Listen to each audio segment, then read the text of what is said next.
वेद मंत्रोच्चारण के साथ तीर्थ पूजन से गीता मनीषी स्वामी ज्ञानानंद महाराज ने किया 2 दिवसीय वामन द्वादशी मेले का शुभारंभ। गीता मनीषी स्वामी ज्ञानानंद महाराज बोले, वामन द्वादशी मेले का पुनर्जागरण करके श्री ब्राह्मण एवं तीर्थोद्धार सभा ने किया सनातन परंपराओं को संजोए रखने का काम।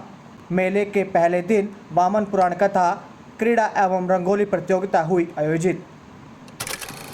श्री ब्राह्मण एवं तीर्थोद्धार सभा तथा कुरुक्षेत्र विकास बोर्ड के सहयोग से आयोजित 2 दिवसीय वामन द्वादशी मेले का शुभारंभ गीता मनीषी स्वामी ज्ञानानंद महाराज ने वेद मंत्र उच्चारण के बीच शनि सरोवर तीर्थ का पूजन कर किया। इससे पूर्व हवन यज्ञ भी किया गया। गीता मनीषी का कार्यक्रम में पहुंचने पर श्री ब्राह्मण एवं तीर्थोद्धार सभा के मुख्य सलाहकार जयेंद्र नारायण शर्मा, प्रधान श्याम सुंदर तिवारी तथा प्रधान महासचिव रामपाल शर्मा के नेतृत्व में सभा के पदाधिकारियों ने पुष्पगुच्छ भेंट कर माला डालकर स्वागत किया। इस अवसर पर कुरुक्षेत्र संस्कृत वेद पाठशाला एवं छात्रावास के आचार्य नरेश के नेतृत्व में वेद पाठी ब्रह्मचारियों ने गीता मनीषी का वेद मंत्रोच्चारण के साथ अभिनंदन किया। तीर्थ पूजन के पश्चात गीता मनीषी स्वामी ज्ञानानंद महाराज ने वामन पुराण कथा का शुभारंभ किया। मेले के शुभारंभ पर गीता मनीषी स्वामी ज्ञानानंद महाराज ने अपने आशीर्वचन में कहा कि सनातन परंपराएं हमारी संस्कृति का अंग है।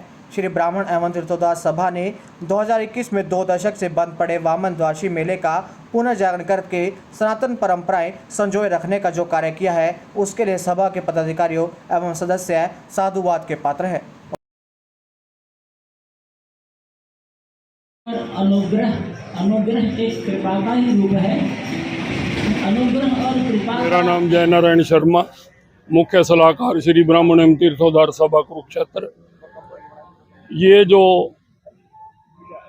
पावन मेला आयोजित किया जाता है, ये भगवान वामन जो कि भगवान विष्णु के अवतार हुए और जब महाराजा बलि को अपने दान देने के ऊपर घमंड आने लगा, तब उसका घमंड चूर करने के लिए भगवान विष्णु ने बालक का रूप ग्रहण करके वामन का रूप धारण किया और महाराजा बलि से, जो कि शुक्राचार्य ने उनका यज्ञ आयोजित किया था कि मैं सब तीनों लोकों पर कब्जा करना चाहते थे, उस आयोजन में उस विफल करने के लिए, उसका घमंड तोड़ने के लिए, तीनों लोक पर जो वो विजय प्राप्त करना चाहता था, तब उन्होंने वामन रूप में आके भगवान विष्णु के रूप में आए और उन्होंने माना कि आप बहुत बड़े दानी हैं।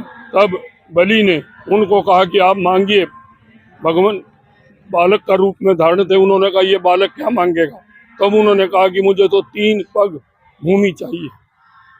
शुक्राचार्य ने उनको मना किया, परंतु राजा बलि देने के लिए तैयार हो गए। तब उन्होंने 3 पग जो मापे, पहले पग में पूरी पृथ्वी, फिर पूरा वो ब्रह्मांड, और जब तीसरा पग उन्होंने रखा तो महाराजा बलि ने समझ गए कि भी ये भगवान विष्णु के अवतार हैं। तब उन्होंने अपना सिर उसके ऊपर रखा, भी तीसरा जो है आप मेरे इस पे रखिए ताकि मेरा उद्धार हो जाए।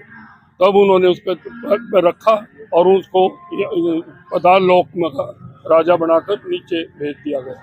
उसके उपलक्ष्य में ये विश्व भर में भगवान वामन द्वादशी के रूप में मेला आयोजित किया जाता है। पहले ये मेला कुरुक्षेत्र में बहुत धूमधाम से मनाया जाता था, परंतु किन्हीं कारणों से पिछले 15-20 वर्ष से ये बंद था।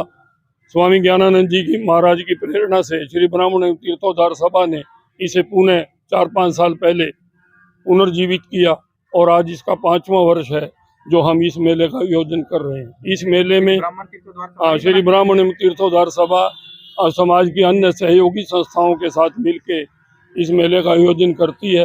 आज पहले यज्ञ किया जा रहा है, उसके बाद वामन पुराण कथा होगी, तत्पश्चात बच्चों के खेल जो हैं प्रतियोगिताएं आयोजित की जाएंगी और उसके पश्चात कल सुबह कथा का समापन और शाम को शहर में शोभा यात्रा का निकालते हुए यहाँ पर इसी तीर्थ पर समापन होगा और उसके बाद हिंडोला भगवान वामन को इसमें शनि सरोवर में भ्रमण करा के फिर इसका मेले का समापन होगा। खासियत क्या है? बहुत कम लोगों को पता है वामन द्वादशी ये क्योंकि जब ये प्रथा 20-25 साल से बंद हो गई तो लोगों में इस कथा का या इस प्रचलन का पता नहीं चला। अब हम पुनर्जीवित करने के लिए प्रयास कर रहे हैं। इसीलिए स्कूलों की प्रतियोगिताएं आयोजित करते हैं ताकि आने वाली जनरेशन को ये पता चले कि भी इस प्रकार का आयोजन होता था पहले भी। हमारा प्रयास है, कुछ समय लगेगा, अभी 1-2 साल और लगेंगे, इस मेले को पूर्ण रूप से जागृत करने में समय लगेगा, किंतु समय की मांग के अनुसार थोड़ा थोड़ा समय लगे, परंतु हम इस मेले का पूर्ण रूप से बहुत बड़े स्तर पर लेके चलेंगे।